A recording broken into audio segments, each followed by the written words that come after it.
My name is Rich Miller. I'm an oral and maxillofacial surgeon. Today we're over at our Tulsa office. My time in the service began in 1984, where I went in to the Air Force. Very much enjoyed my time. I was in for 12 years. Spent part of my time at Tinker Air Force Base in Oklahoma City. Also Lackland Air Force Base, which is where I did my oral surgery training. Spent some time in Ann Arbor, Michigan for a plastic surgery fellowship, and then went back and stayed there in San Antonio until I separated in 1996. I was in for 12 years. I moved to Stillwater, Oklahoma, and I've been practicing there ever since. Oh, that was a very interesting times.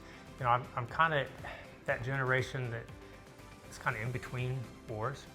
So I graduated high school in 1996, so that was kind of shutting down. It was done for the Vietnam.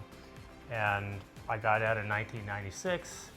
We had a few skirmishes here or there, but then things really started off, you know, with the bombing of the towers and just escalated from there. So I was one of those guys that I was in the Air Force, but I never really felt like I served where I wanted to serve. So my whole family was military, and I just felt the urge to serve, and that seemed what worked out best for me at the time. Here, my main job is to reconstruct jaws. So if you're coming in and you say, you know, I've got all these bad teeth, I know I need to get rid of them, but I don't want to end up in a denture.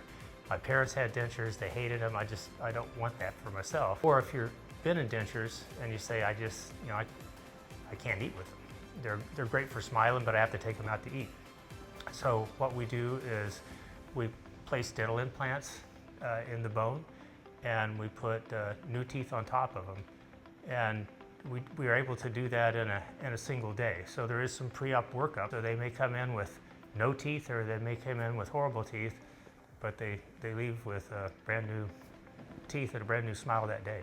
Well, you've got a bunch of men and women who are willing to put down their life to protect the rest of us. I mean, what more could you ask than that? So if there's anything we can do to help them after their time in service, I'm all about it. So we try to pick one deserving veteran, either male or female, once a year who is in need of this particular procedure, and I feel privileged to the fact that I'm able to provide that for them at no cost. Everybody wants to be able to smile, and to smile with confidence. So, I'll ask them to smile. I usually get this, or I get this. But, very quickly after the procedure, they can't help but smile. So it's a very heartwarming experience, and especially like at the end of the day when we're all done and they haven't seen their smile yet, and they get a mirror, and I'm already starting to tear up, and they're tearing up, and it's a great experience. It's really neat just to be able to provide them a new smile, a new self-confidence where they can get out and interact with people. A lot of those folks don't even get out of the house anymore. They don't. Let's say Thanksgiving coming up. Great, you want to go spend that time with your family. Well, they kind of shun that because they didn't want to be around anybody, because they didn't want anyone to see their teeth. And now not only can they have a good smile, but they can eat some turkey along with it too.